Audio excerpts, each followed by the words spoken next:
Pourquoi redevenir des hommes complets? Alors aujourd'hui, faut rentrer dans une catégorie, hein, se spécialiser dans un domaine. Toute la société nous pousse à ça, à nous fragmenter, à nous diviser, à nous identifier à des catégories de plus en plus partielles et des catégories qui n'en finissent plus, hein, en fait. Hein. Donc il y a une indéfinité comme ça de catégories, de spécialités. J'en ai déjà parlé dans une vidéo, hein, du problème que ça pose, en fait. Si je pouvais le résumer, ce serait comme ça, c'est que en faisant ça, on s'atrophie. On atrophie bon nombre de nos capacités, de nos fonctions,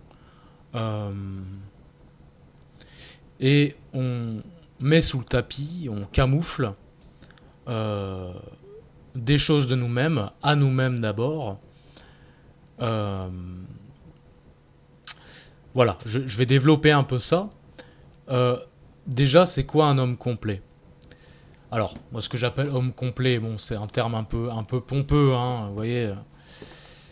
Mais globalement, c'est un homme qui explore et développe tout son potentiel.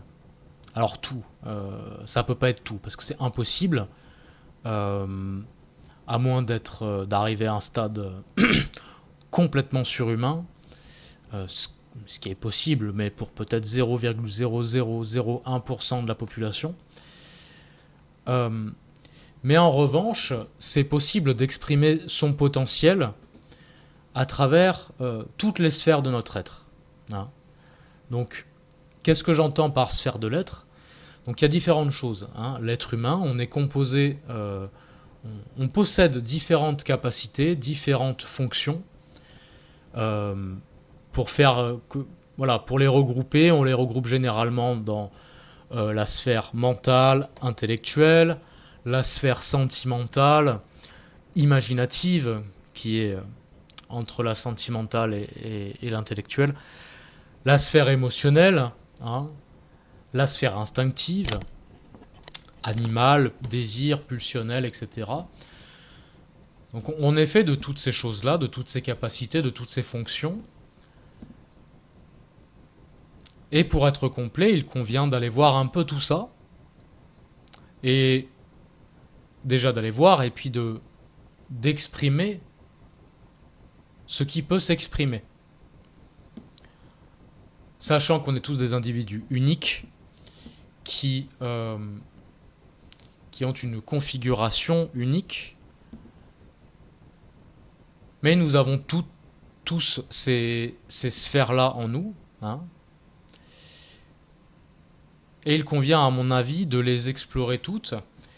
Et j'expliquerai pourquoi c'est d'autant plus important à notre époque. Donc, juste pour faire une petite analogie, c'est que ces capacités, elles sont donc en analogie avec ce qu'on appelait à l'époque des archétypes et qui se manifestaient dans la société, dans la civilisation, hein, des époques qui nous ont précédés, donc des civilisations traditionnelles, qui se manifestaient donc à travers différentes castes, hein, terme qui fait peur et qui fait trembler beaucoup de monde aujourd'hui, et pourtant qui ont tout à fait leur raison d'être, mais qui ne seraient plus applicables à notre époque. Donc il y avait la caste sacerdotale, hein, la caste des prêtres, des contemplatifs, des intellectuels, des mystiques, la caste des rois, hein, des nobles, des guerriers, hein, qui étaient principalement dans l'action, dans la direction de la population, la direction directe en tout cas, alors que le sacerdoce, les mystiques, etc. étaient dans une direction indirecte de la civilisation dans son entièreté. La caste guerrière, c'est aussi une caste, on va dire, amoureuse, hein, caste de poètes, même si les poètes, je les classe un peu entre les deux, entre la caste contemplative et la caste guerrière. Mais le guerrier est avant tout un amant aussi, hein, faut pas l'oublier.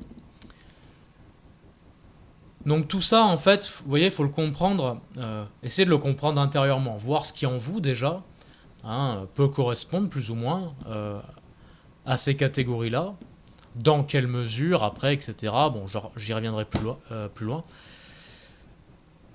Ensuite, il y avait la caste encore en dessous. Quand je dis en dessous, c'est pas inférieur d'un point de vue de jugement de morale, etc. Ça n'a pas sa place ici. C'était des civilisations organiques. Bon, je vous renvoie à la vidéo sur la tradition primordiale où j'ai parlé des castes. Ensuite, il y avait la caste artisanale, artistique, hein, ça va avec, c'est la même chose hein, fondamentalement. Sauf que dans l'artisanat, il y a une dimension constructive et utilitaire qui vient s'y ajouter. Mais à l'époque, l'esthétique et la dimension psychique et spirituelle dans les œuvres étaient même, comment dire, étaient même en amont de la dimension utilitaire hein, de cet artisanat. Donc voilà pour cette troisième caste. Et enfin la dernière, hein, la caste on va dire un peu plus productive, hein, servile. Alors servile dans un sens certes qui peut paraître très péjoratif aujourd'hui, mais voilà, qui était dans le service. Hein. C'était d'ailleurs la majorité de la population, comme on le voit encore aujourd'hui. Hein. Donc on voit qu'il y a des choses tellement naturelles et tellement innées qu'on ne peut pas les éliminer comme ça, même si aujourd'hui c'est un peu plus compliqué. Donc, après avoir dit tout ça, hein, on pourrait se demander, bon, bah, c'est bien mignon tout ça, mais en fait, à quoi ça va me servir de manifester plein de choses? Je veux dire, pour rentrer dans la société, pour y trouver sa place, il n'y a pas besoin de tout ça. C'est vrai. C'est vrai. Mais en même temps, si vous voulez uniquement être à votre place dans cette société-là, bah, vous êtes conduit nécessairement à vous aliéner en tant qu'être humain. D'accord donc, en tout cas, si trouver cette place dans cette société est votre seul but, hein. Si vous avez envie de vous élever, de retrouver une certaine noblesse à l'intérieur de vous, une certaine qualité, parce que finalement, le fait de nous diviser, de nous fragmenter, de nous mettre dans des catégories de plus en plus spécifiques et de plus en plus excluantes, hein, c'est-à-dire qui excluent vos autres facultés et qui vous séparent en plus des autres, en fait, vous vous aliénez, d'accord ? Donc, bon, j'imagine que si vous êtes là, c'est qu'il y a quand même il y a un désir en vous hein, de retrouver quelque chose que finalement la société ne vous apporte pas et en tout cas ne vous a pas élevé dans ce sens-là. Bah, déjà, c'est tout simple. C'est être des hommes complets, ça revient à être aligné avec soi-même. Pourquoi être plus aligné avec soi-même? Tout simplement parce que, comme je vous l'ai dit, vous avez des facultés, vous avez des fonctions, vous avez des appétences différentes pour différents secteurs de votre existence. Et du coup, le fait de prendre tout ça en main, de développer tout ça, va vous rendre plus ouvert déjà, plus libre parce que vous avez prise sur plusieurs choses de votre vie. Vous n'êtes plus dépendant, esclave de tout un tas de choses, ou complètement à la ramasse sur 90% du domaine de votre vie, juste pour vous être focus sur 10% qui finalement sont purement utilitaires et à part ça ne servent à rien.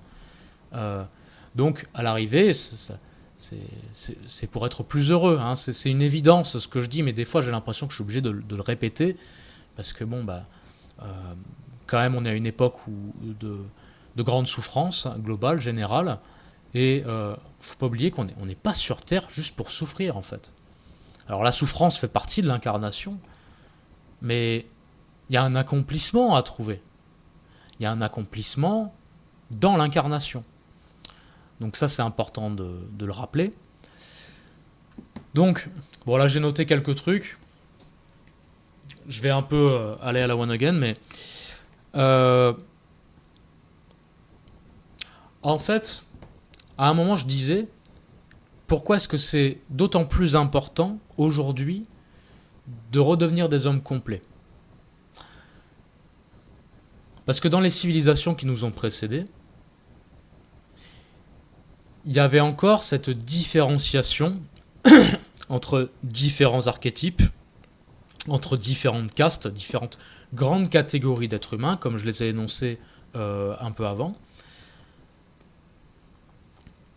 Mais aujourd'hui, on est arrivé à un point de la civilisation occidentale et même de l'humanité en général, où il y a eu un mélange quasi complet des castes, un mélange des cultures, hein, dans une uniformisation notamment, que ce soit dans le mix entre les cultures et tout ça recouvert de la boue de la contre-culture américaine, et moderne en fait tout court, qui a utilisé l'Amérique comme bras armé principal, mais ça dépasse même un simple pays.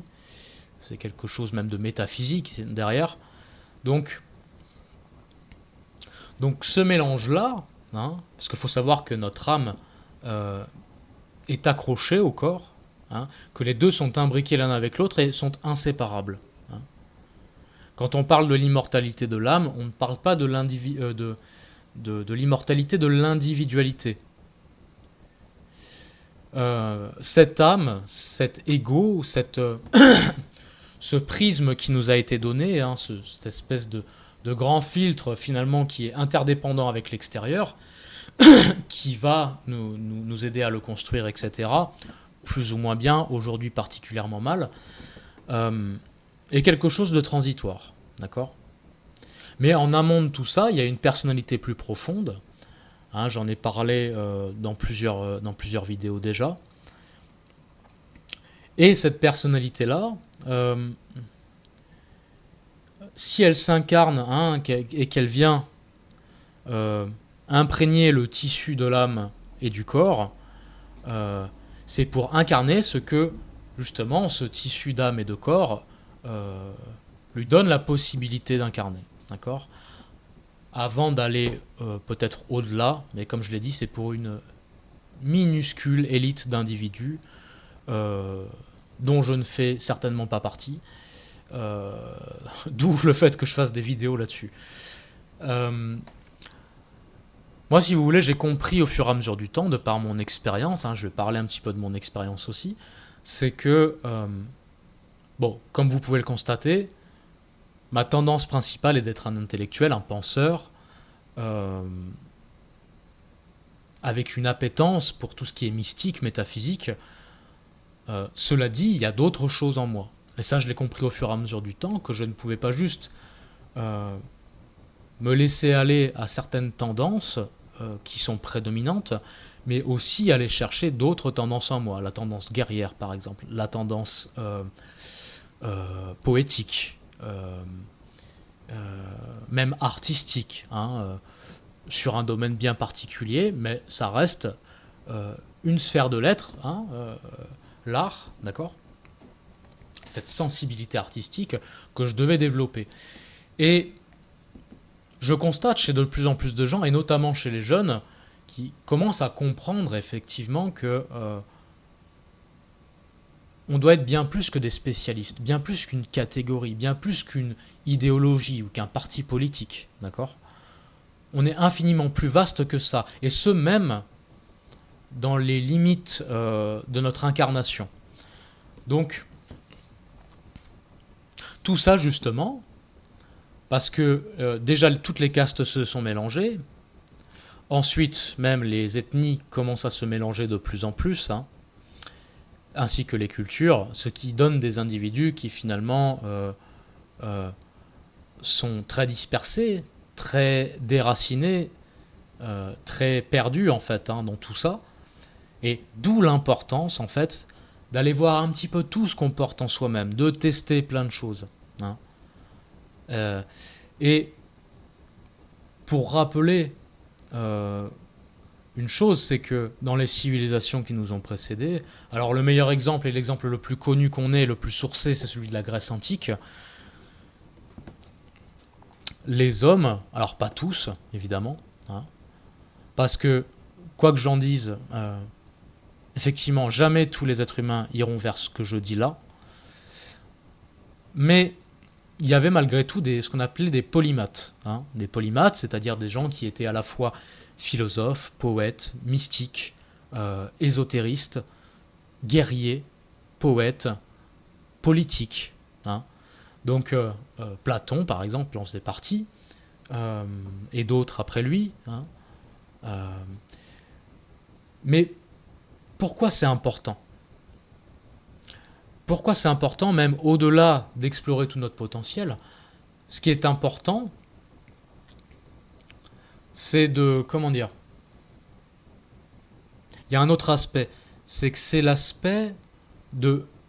justement de se relier à l'unité de la connaissance. Parce que la connaissance, elle n'est pas que intellectuelle, elle n'est pas que sentimentale, elle n'est pas que au niveau du ventre, au niveau du sexe. C'est tout ça en fait. C'est la compréhension du monde, c'est la vision du monde, c'est l'intuition du monde et c'est l'expérience du monde. L'expérience à la fois sensible, intuitive, imaginale, corporelle. Hein, c'est tout ça. Donc, se réunifier soi-même, c'est comme réunifier le monde en nous-mêmes. Et il ne faut pas oublier que l'être humain est un microcosme du macrocosme. C'est un microcosme à l'image du macrocosme. Quand on dit à l'image de Dieu, c'est ça. On a tout ça en nous. D'où l'intérêt d'ouvrir un maximum. Alors un maximum, au départ, le temps de commencer à cibler ce qui nous correspond. Hein, par exemple, quelqu'un qui, au niveau de la sphère, on va dire sentimentale, artistique, est plus proche de la musique et pas du tout dans l'art manuel, par exemple, bon, bah, il va pas se forcer à faire de l'art manuel, en fait, c'est con. Mais voilà, il va développer cet aspect-là. Donc après, c'est à vous d'apprendre à vous connaître et de voir finalement qu'est-ce qui... Et après, c'est possible aussi que niveau artistique, vraiment, c'est zéro, il n'y a rien qui vous parle. Bon, bah, ça peut arriver, hein. Mais il y a autre chose. Hein. Il y a l'aspect guerrier, l'aspect peut-être soit plus vénère, soit peut-être plus arts martiaux asiatiques, soit... Voilà, il y a tout un tas de choses qui sont disponibles. Aujourd'hui, on a accès à plein de choses, bien que leur qualité est souvent discutable, mais ça, après, c'est à vous de redonner cette qualité-là. Hein. Justement, par la cohérence de cette chose avec vous-même. Et avec le fait de cultiver, justement, toutes les autres sphères de votre être, ce qui va donner une harmonie intérieure. Donc ça, c'est une chose. Hein. C'est que, vu ce mélange des castes, on ne peut plus, sauf de très rares exceptions peut-être, mais globalement, il y a un peu de tout à récupérer. Parce que ce vers quoi vous ne mettez pas d'énergie vous domine, vous influence. Hein. Quelqu'un qui ne s'intéresse pas à sa santé, à son hygiène de vie, ou en tout cas qui s'y intéresse de manière très sur les on-dit, hein, il faut manger 5 fruits et légumes par jour, bouffer du lait, du gluten, des produits transformés, il n'y a pas de problème. Bon, ben, sa santé risque d'être impactée. Hein. Et il va être ballotté par des médocs constamment, etc., par tout un tas de droguistes qu'on appelle des médecins aujourd'hui. Ce ne sont pas des médecins, d'accord, ils ne soignent pas, ils soulagent des symptômes. C'est tout ce que fait globalement la médecine moderne, à part éventuellement la chirurgie, qui est quand même un moyen utile. Mais un moyen utile, pourquoi ? Parce qu'on roule... on voyage dans des trucs à vitesse complètement surhumaine, ce qui fait qu'on se pète des trucs, ce qui fait qu'on fait des sports extrêmes qui sont antiphysiologiques, donc on se pète des trucs. Donc voilà, la chirurgie est aussi un moyen de pallier à quelque chose d'antinaturel, en fait.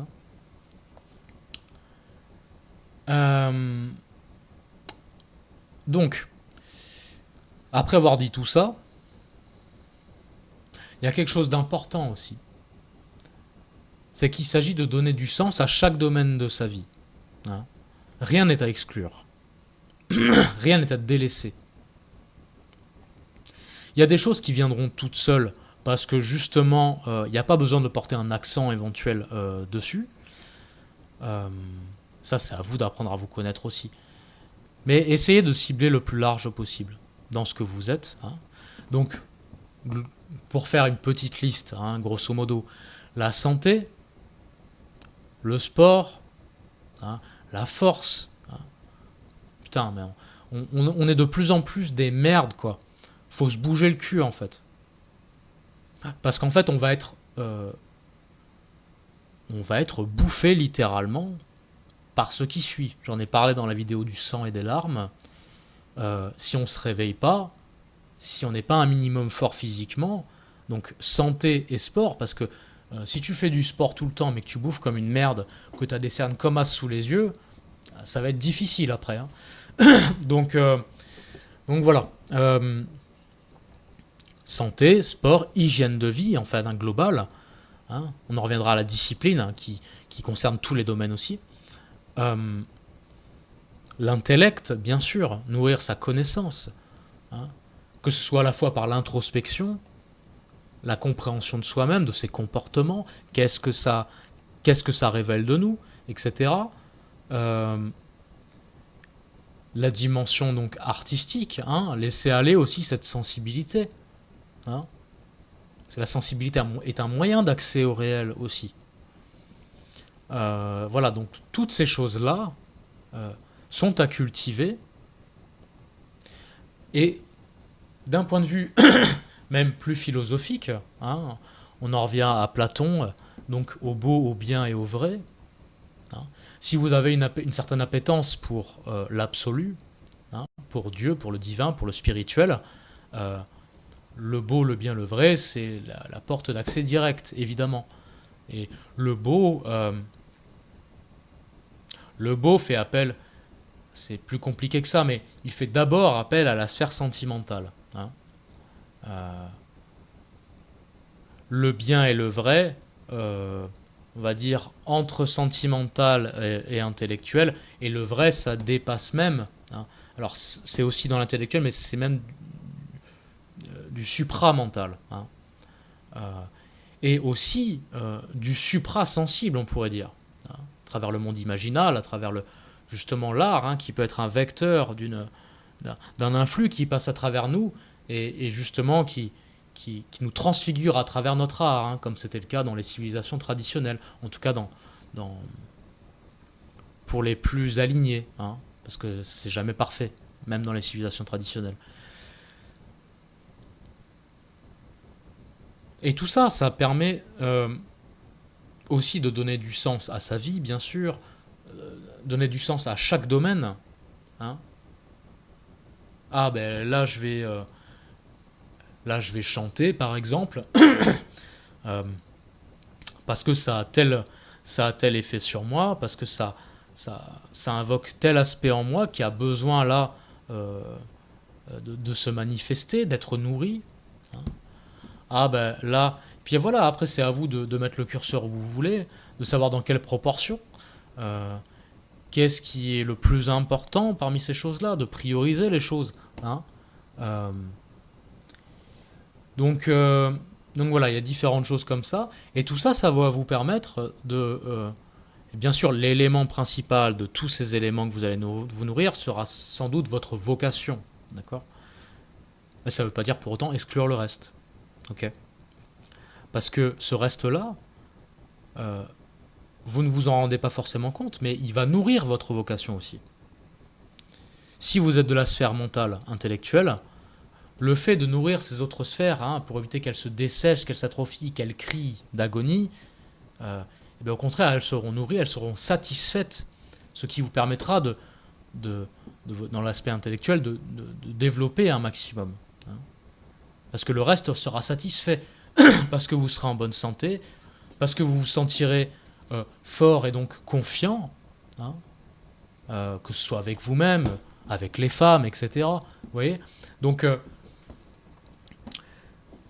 et tout ça, une fois que vous êtes dedans, en plus, il est beaucoup plus difficile que le divertissement et la merde ambiante moderne vous happe comme ça, vous disperse, vous corrompt, en fait. Donc voilà, il y a plein d'aspects positifs à ça, c'est même essentiel en fait, hein. Et retrouver cette noblesse, cette qualité humaine. Parce qu'avant d'être des petits numéros indistincts, séparés, spécialisés, etc., dans finalement des choses uniquement de l'ordre du mesurable, du quantitatif, du productif, etc., on est fondamentalement des êtres de qualité.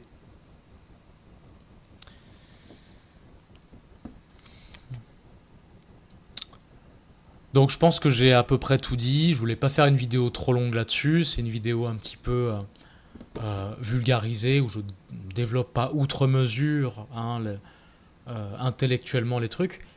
Mais voilà, gardez à l'esprit que vous êtes beaucoup plus que ce que vous croyez.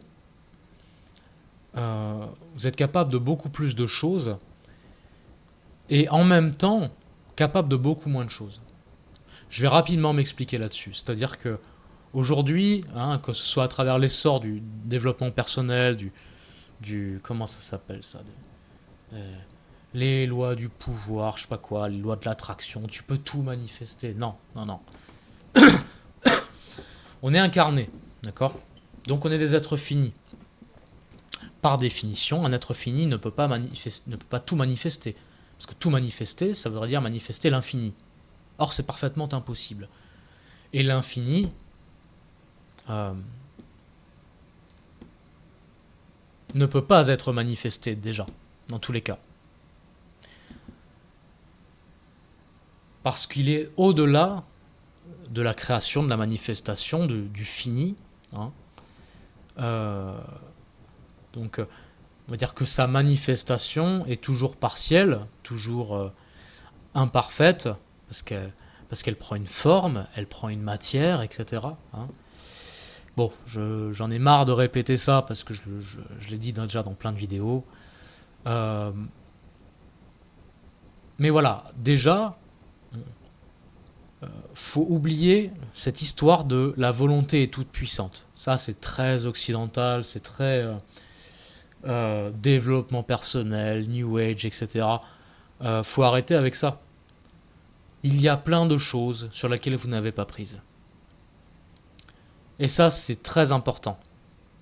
Je pense que c'est même plus important de savoir sur quoi vous n'avez pas prise avant de savoir sur quoi vous avez prise. Mais il ne faut pas s'enfermer là-dedans aussi. Parce qu'il y a des choses que vous pouvez modifier. Il y a des choses sur lesquelles vous avez du pouvoir. Et c'est là tout le jeu, hein, de l'évolution, du développement de son potentiel, etc. C'est que faut jongler comme ça. Hein. Ah ben là j'ai pas prise là-dessus. Par contre, peut-être que ce qu'il y a autour, il y a des choses sur lesquelles j'ai prise. Et petit à petit, vous allez voir que, alors sans forcément que ce soit calculé comme ça, mais vous allez voir qu'en fait, le fait de mettre l'accent sur d'autres choses, sur lesquelles vous pouvez agir, va débloquer petit à petit des choses sur lesquelles juste votre volonté n'avait pas prise. Ok ?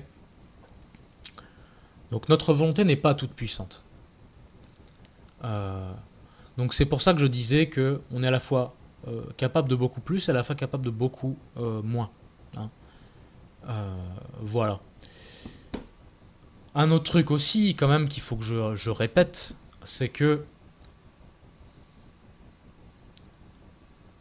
on n'a jamais, je pense qu'on n'a jamais été autant esclave à notre époque de ce qui nous entoure. Parce que justement, on est là, on fait confiance totalement à cette civilisation, parce qu'elle nous a conditionnés intégralement, donc par conséquent, la remettre en question, elle, ce serait remettre en question soi-même. ce qui est pour beaucoup de gens chose impossible. Mais en fait, hein, le fait de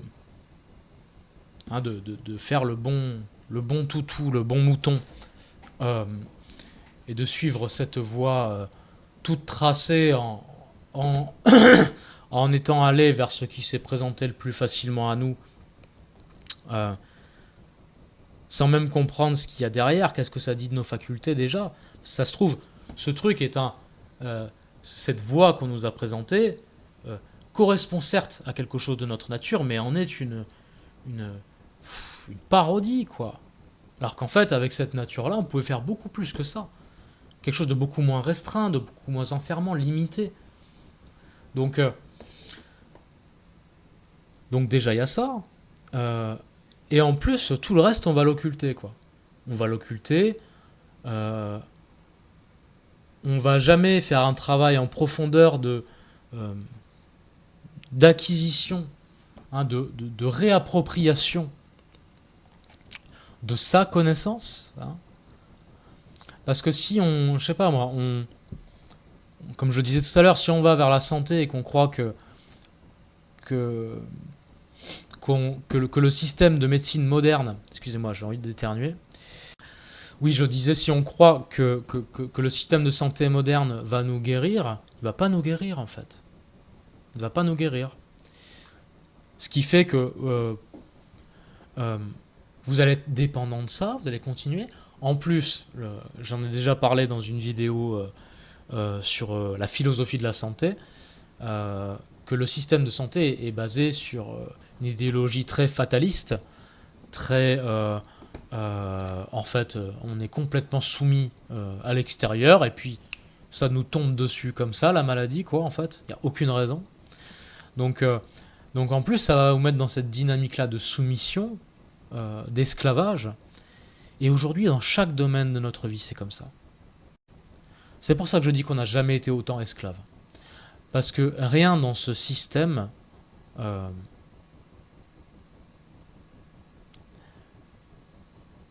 nous pousse vers la liberté, vers l'élévation de l'âme. Tout va à l'inverse de ça. Donc, bien sûr, comme je l'ai dit plusieurs fois, il y a plein de choses à prendre.